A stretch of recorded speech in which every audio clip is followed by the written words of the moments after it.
What the most intense love you've ever felt wasn't love at all? What if every butterfly, every obsessive thought, every desperate need for reassurance was actually your childhood pain wearing love's face?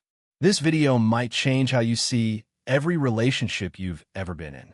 Stay with me, because by the end, you'll know the difference between loving someone and being chained to them. And if this sounds like it could be you, hit that subscribe button right now. We cover deep psychological truths like this every week, and you don't want to miss what's coming. Attachment trauma. Two words most people have never heard, but almost everyone has felt. It happens when you grow up in an environment where love was inconsistent, unpredictable, or conditional, where you had to earn safety, where affection came with strings. And as an adult, that rewired nervous system follows you into every relationship you enter. The goal of this video is simple: help you recognize these patterns and finally break free from them. Here are 7 psychology-backed signs that what you're feeling is attachment trauma, not love. You feel incomplete without them. Not just that you miss them, but that without them, you don't know who you are. Empty, lost, like you need them to feel whole. That's not love. That's an attachment wound that never healed. Love makes someone an important part of your life. Attachment trauma makes them your entire life. It ties your identity to another person because somewhere along the way, you never got the emotional support that would have helped you build your own. Healthy love encourages you to grow. Attachment trauma shrinks you. You have an intense, consuming fear of abandonment. Every argument feels like the end. Every moment of silence feels like rejection. Every time they need space, your whole body goes into panic mode. This fear didn't start with them. It started much earlier. When care wasn't consistent in childhood, your nervous system learned to stay on high alert because love could disappear at any moment. Now, as an adult, that alarm never fully turns off. Love should feel like a safe harbor, not a storm you're constantly bracing for. You struggle to set boundaries. You say yes when you mean no. You swallow discomfort to avoid conflict. You become the rescuer, the peacekeeper, the one who gives and quietly resents it. Why?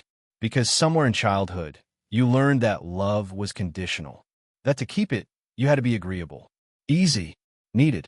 But real love doesn't require you to abandon yourself to earn it. Genuine love respects boundaries. It doesn't punish you for having them. Quick pause. If this video is hitting close to home, you're not alone. Thousands of people are waking up to these patterns right now, right here on Psych Decoder. Subscribe and hit the bell so you never miss a video that could shift your perspective. Now, let's keep going. You mistake anxiety for passion. Those butterflies feel electric, right? That heart pounding, can't stop thinking about them feeling must be love, mustn't it? Not necessarily. In healthy relationships, excitement gradually softens into something deeper: steadiness, peace, safety. But if the roller coaster never stops, if you're always on edge, overanalyzing every text, replaying every conversation, that's your nervous system in a state of threat, not love. Anxiety can feel identical to passion, but one builds you up, the other wears you down. You feel responsible for their emotions. If your partner is upset, you feel like you caused it. If they're unhappy, it's your job to fix it. This is classic attachment trauma, especially if you grew up in a home where emotions were unpredictable and keeping the peace meant managing everyone else's feelings. In healthy love, you support each other, but you're not responsible for your partner's inner world. They're allowed to feel things. You're allowed to not have all the answers. Love gives each person space to exist emotionally, without the other one constantly intervening. You think about them obsessively. There's a difference between someone crossing your mind and someone occupying it.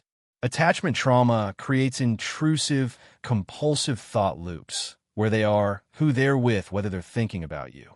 It's not romantic. It's your nervous system trying to control the uncertainty of love, because as a child, inconsistency meant danger. Trust is the foundation of real love. Obsession is the symptom of unhealed fear. You need constant reassurance. You need them to prove their love repeatedly. A slow reply sends you spiraling. Silence feels like rejection. You're always asking, always searching for confirmation that they still care. This constant hunger for proof isn't neediness. It's a wound. Early attachment experiences that were unreliable left your brain unable to fully trust that love is real or lasting without evidence. So it keeps demanding more. Healthy love builds trust over time. Attachment trauma demands it right now and is never fully satisfied. Here's what I want you to take from this. If you recognize yourself in these signs, that doesn't make you broken. It makes you human. It means you survived something difficult and your mind adapted the best way it knew how. But you don't have to keep living inside those old patterns. You deserve a love that feels safe. A love where you don't have to shrink, perform, or beg to be chosen. A love where who you are, exactly as you are, is enough. That love is possible, but it starts with you.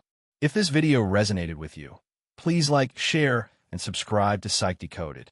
Your support means we can keep making content like this for people who need it most. We will be dropping a lot of similar videos to make you stay checked. Kindly subscribe and drop a comment below. Which sign hit the hardest for you? I read every single one. Take care of yourself. See you in the next one.